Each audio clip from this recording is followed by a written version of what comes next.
में देखता है वो मैं कभी उससे दूर नहीं होता और ना वो मुझसे दूर होता है। जो योगी मुझे श्री कृष्ण भगवान और परम आत्मा को एक समझकर परम आत्मा की भक्ति सेवा करता है वो हर तरह, मैंने 30 से शुरू किया है,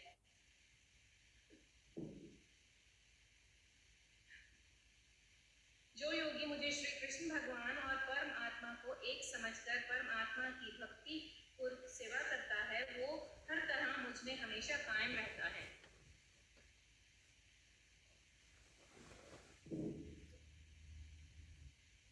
ए अर्जुन, वो मुकम्मल योगी है जो अपनी जात की निस्बत से तमाम जानदारों को उसकी खुशी और गम में सबको यकसा देखता है। अर्जुन ने कहा, हे मधुसूदन, आपने जिस योग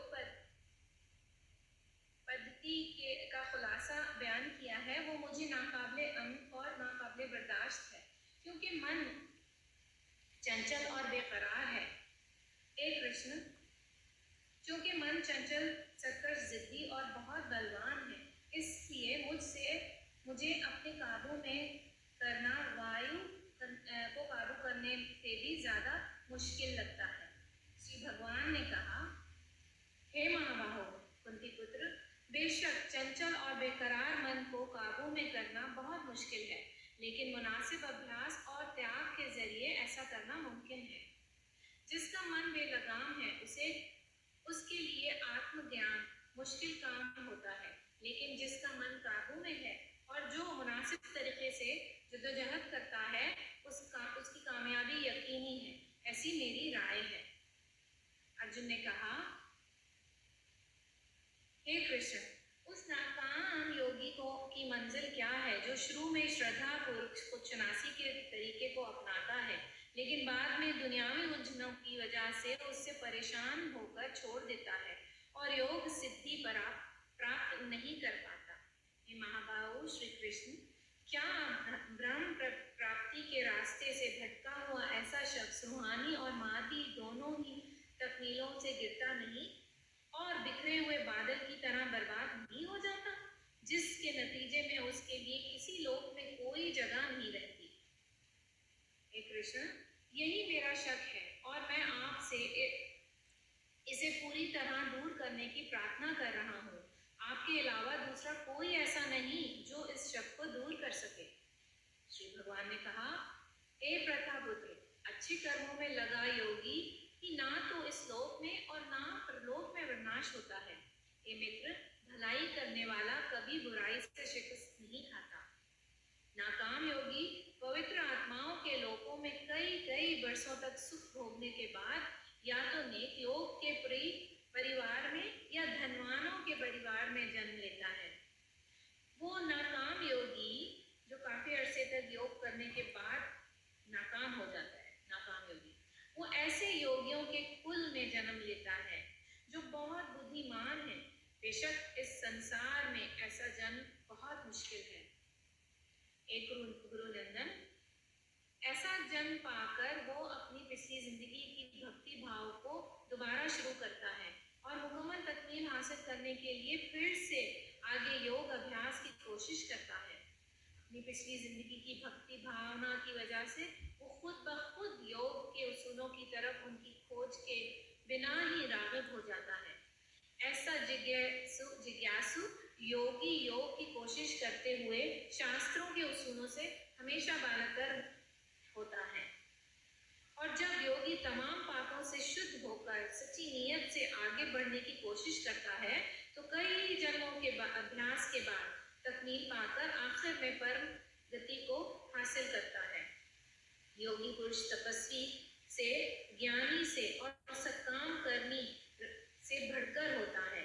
इसलिए हे अर्जुन, तुम हर तरह से योगी बनो और तमाम योग्य में से जो योगी पूरी श्रद्धा के साथ मुझ में रहता है, मेरे बारे में सोचता है और मेरी देवी प्रेमा भक्ति करता है, वो योग में मुझसे जुड़ा रहता है और सबसे महान है।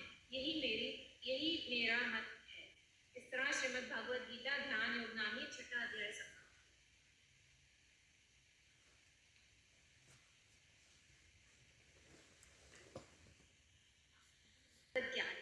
श्री भगवान ने कहा, हे पात्रपुत्र, अब सुनो कि तुम किस तरह मेरी भावनाओं से पूर्ण होकर और मन को मुझ में आसक्त करके योगाभ्यास करते हुए मुझे पूर्णतः संशय रहित जान सकते हो।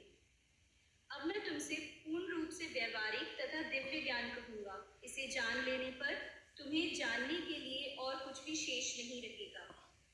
कई हजार मनुष्यों में से कोई एक सिद्धि के लिए प्रयत्नशील होता है और इस तरह सिद्धि प्राप्त करने वालों में से कोई बिरला ही एक मुझे वास्तव में जान पाता है। पृथ्वी, जल, अग्नि, वायु, आकाश, मन, बुद्धि तथा अहंकार, ये 8 प्रकार से विभिन्न मेरी विभिन्न अपरा प्रकृति है। हे महाबाहु अर्जुन, इनके अतिरिक्त मेरी एक अन्य पराशक्ति है जो उन जीवों से युक्त है जो इस भौतिक अपरा प्रकृति के साधनों का विदोहन कर रहे हैं। सारे प्राणियों का उद्गम इन 2 शक्तियों में है। इस जगत में जो कुछ भी भौतिक तथा आध्यात्मिक है, उसकी उत्पत्ति तथा प्रलय मुझे ही जानो। हे धनंजय, मुझसे श्रेष्ठ कोई सत्य नहीं है। जिस प्रकार मोती धागे में गुथे रहते हैं, उसी प्रकार सब कुछ मुझ पर ही आश्रित है। हे कुंती पुत्र, मैं जल का स्वाद हूँ, सूर्य तथा चंद्रमा का प्रकाश हूँ, वैदिक मंत्रों में ओंकार हूँ, आकाश में ध्वनि हूँ तथा मनुष्य में सामर्थ्य हूँ। मैं पृथ्वी की आद्य सुगंध और अग्नि की ऊष्मा हूँ। मैं समस्त जीवों का जीवन तथा तपस्वियों का तप हूँ। हे पाठपुत्र, हे प्रथापुत्र, यह जान लो कि मैं ही समस्त जीवों का आदि बीज हूँ, बुद्धिमानों की बुद्धि तथा समस्त तेजस्वी पुरुषों का तेज हूँ। मैं बलवानों का कामनाओं तथा इच्छा से रहित बल हूँ। हे भरत श्रेष्ठ अर्जुन, मैं वह काम हूँ जो धर्म के विरुद्ध नहीं है। तुम जान लो कि मेरी शक्ति द्वारा सारे गुण प्रकट होते हैं, चाहे वे सतोगुण हो, रजोगुण या तमोगुण हो। एक प्रकार से मैं सब कुछ हूँ, किंतु हूँ स्वतंत्र। मैं प्रकृति के गुणों के अधीन नहीं हूँ, अपितु वे मेरे अधीन हैं।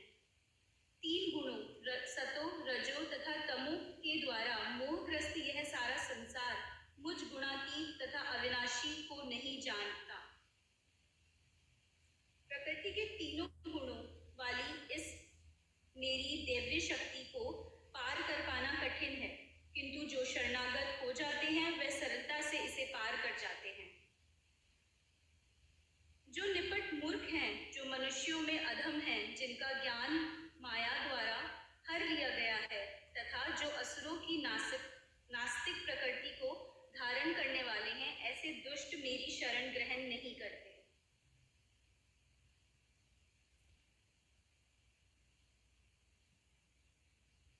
हे भरत श्रेष्ठ, 4 प्रकार के पुण्य आत्मा मेरी सेवा करते हैं, आर्त, जिज्ञासु, अर्थार्थी तथा ज्ञानी। इनमें से जो परम ज्ञानी है और जो शुद्ध भक्ति में लगा रहता है, वह सर्वश्रेष्ठ है, क्योंकि मैं उसे अत्यंत प्रिय हूँ और वह मुझे प्रिय है। निसंदेह यह सब उदार चेता व्यक्ति हैं, किंतु जो मेरे ज्ञान को प्राप्त है, उसे मैं अपने ही समान मानता हूँ।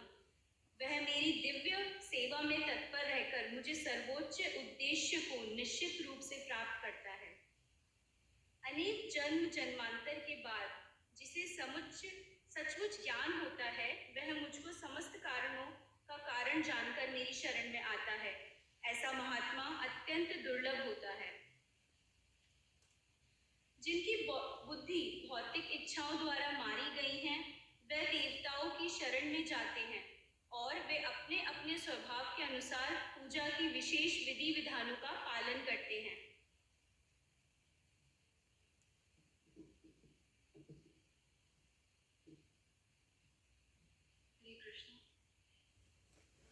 मैं प्रत्येक जीव के हृदय में परमात्मा स्वरूप स्थित हूँ।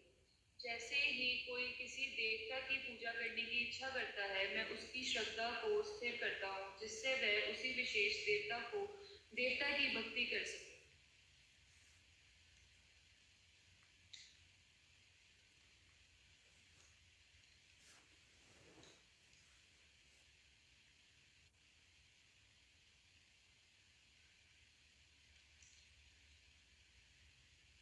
ऐसी श्रद्धा से समीवत वह देवता विषय की पूजा करने का यत्न करता है और अपनी इच्छा की पूर्ति करता है, किंतु वास्तविकता तो ये है कि ये सारे लाभ केवल मेरे द्वार प्रदत्त है।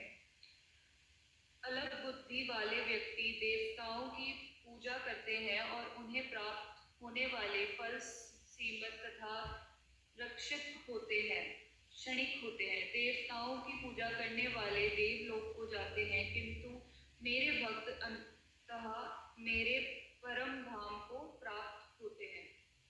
बुद्धिहीन मनुष्य मुझको ठीक से ये जानने के कारण सोचते हैं कि मैं भगवान कृष्ण पहले निराकार था और अब मैंने इस स्वरूप को धारण किया है। वह अपने अलग ज्ञान के कारण मेरी अविनाशी तथा सर्वोच्च प्रकृति को नहीं जान पाते।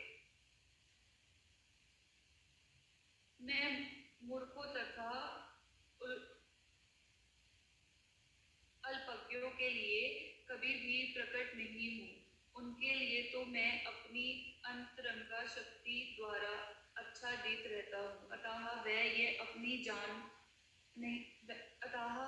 नहीं जान पाते कि मैं आजन्मा तथा अविनाशी हूँ।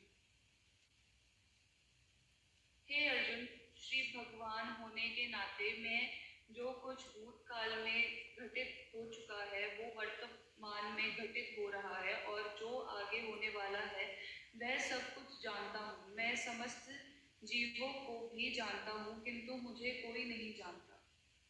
हे भरतवंशी, हे शत्रु विजेता, समस्त जीव जन्म लेकर इच्छा तथा घृणा से उत्पन्न द्वंद्वों से मोहग्रस्त होकर मोह को प्राप्त होते हैं। जिन मनुष्य ने पूर्व जन्मों से तथा इस जन्म में पूरे कर्म किए हैं और जिनके पाप कर्मों का पूर्णतया उच्छेदन हो चुका होता है, वह मोह के द्वंद्वों से मुक्त हो जाते हैं और वह संकल्प पूर्वक मेरी सेवा में तत्पर होते हैं। जो जरा तथा मृत्यु से मुक्ति पाने के लिए यत्नशील रहते हैं, वह बुद्धिमान व्यक्ति मेरी भक्ति की शरण ग्रहण करते हैं। वे वास्तव में ब्रह्मा है, क्योंकि वह दिव्य कर्मों के विषय में पूरी तरह से जानते हैं। जो मुझे परमेश्वर को मेरी पूर्ण चेतना से रहकर मुझे जगत का, देवताओं का तथा समस्त अज्ञातियों का नियामक जानते हैं, वह अपनी मृत्यु के समय भी मुझे भगवान को जान और समझ सकते हैं। इस प्रकार श्रीमद् भागवत गीता के 7वें अध्याय भगवत ज्ञान का भक्ति वेदांत तात्पर्य पूर्ण। हरे कृष्ण।